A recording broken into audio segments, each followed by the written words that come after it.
Hello friends, this is Growl. In this video, I'm going to talk about my most used macros for World of Warcraft and Shadowlands.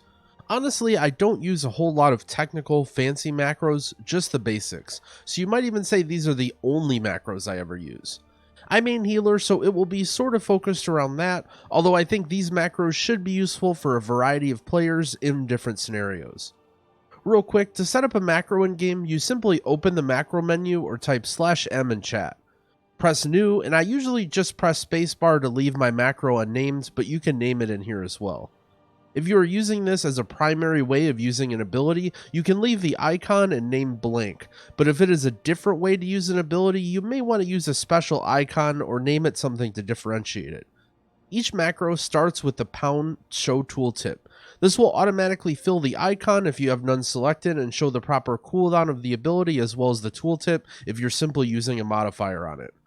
Now, let's get into some of my recommended macros. First and most importantly as a healer is Mouseover macros. Mouseover macros allow you to cast a spell on a target your mouse is hovering over without having to click on them. In my opinion, this is a vital part of healing in dungeons and raids, and should be used for other support abilities as well, even if you're not a healer, like Boomkin Innervate, Warrior Intervene, or a Shaman off healing. This saves an entire mouse click every time you need to cast an ability on a friendly target. This also allows you to keep a boss targeted without having to worry about re-clicking on it every time you heal an ally. Mouseover macros are so popular they're even built into common healing add-ons like Click or Voodoo. Personally, when I'm playing, I don't set up Mouseover macros in-game, I just use these add-ons, however they're easy to do in-game as well. Here's a Mouseover macro for Flash of Light for Holy Paladin. It is a bit longer than it has to be, but this way it'll be easier for you to substitute different things depending on how you want it to work. It checks that the Mouseover target is friendly and alive, and then casts Flash of Light. If there isn't a Mouseover target, the target isn't an ally, or if the target is dead, it will instead use Flash of Light in its default form, probably on yourself. Personally, this is the only type of Mouseover macro I use, although there are some other options. You can use this for offensive abilities as well.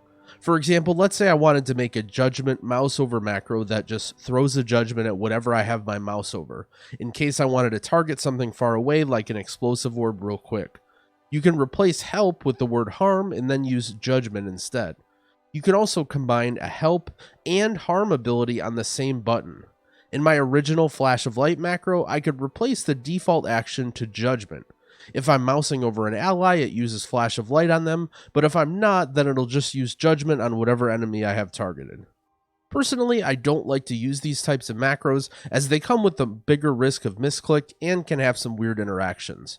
Let's say your teammate disconnects or leaves the party for whatever reason, or maybe you need to heal an NPC that isn't showing up on your frames. I've been playing PC games for like 20 years, going back all the way to StarCraft Brood War, so I'm used to having a million hotkeys, and to me it isn't worth the risk. If you're struggling with having a lot of keybinds though, this may be a good option. Next is @cursor macros. These are much more simple. @cursor just means it will cast a ground-based ability wherever your cursor is. Similar to Mouseover macros, this eliminates the need for an extra mouse click for abilities. I like using this for Efflorescence as Druid and also Healing Rain for Resto Shaman. These abilities are pretty big and you're casting them often, so having them bound to @cursor makes things feel smoother to me. Be careful though, you don't want to bind all ground abilities to @cursor. Spells like Ursul's Vortex or Ring of Peace can require very specific placement to spread mobs apart, and with @cursor you don't have the target reticle, it just immediately throws the spell on the ground. The higher your haste is, the more important click-saving macros are, because you don't want to be sitting around aiming a target when you could be casting a spell. To set up an @cursor macro, simply add /cast @cursor to an ability and you're good to go. I'd recommend trying it on some ground abilities, but don't force yourself to use it if it doesn't feel like it's making it easier. It's definitely not for all abilities like I would recommend for Mouseovers, just some. Next, I want to talk about focus target macros. Focus targets allow you to save a target for later, generally if there's something that you want to interrupt or remove, but you don't actually want to keep that mob selected. Focus target macros are pretty common for non-healer specs to use for their interrupts, however, I think even without interrupts, there are still plenty of important uses for it. Monks and paladins can still interrupt with focus target Hammer of Justice or Paralysis that can be used to stop a cast in an emergency. Focus target Soothe for Druid is also extremely helpful. You can focus a mob that enrages in a dangerous pack, then go about your normal business. As soon as you see the enrage cast or activate, just press your focus Soothe macro and you don't have to worry about misclicking it or wasting it. To set up a focus macro, simply add a target condition for target equals focus in a cast macro. Like with Mouseovers, you can set up conditionals to use it as its default if you have no focus if you want. I change this depending on the exact use of it.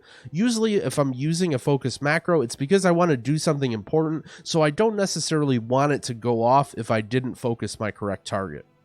Cancel spell queue macros are lesser known, but actually can be extremely helpful. If you aren't familiar with the way spell queuing works, if you try and cast the spell a bit early, it will queue the spell and use it in the first moment that it's available. This is actually a really good thing and ensures that you have minimal downtime. However, there are some situations where it can be a bad idea. Let's say you were spamming an empty DPS button or a mana efficient heal when there's no action going on, then someone gets hit with a ton of damage and you need to heal them quickly. You might go to press your emergency big heal, however if you already had a spell queued up next, it's going to use that spell instead of your emergency even though you haven't started the cast yet.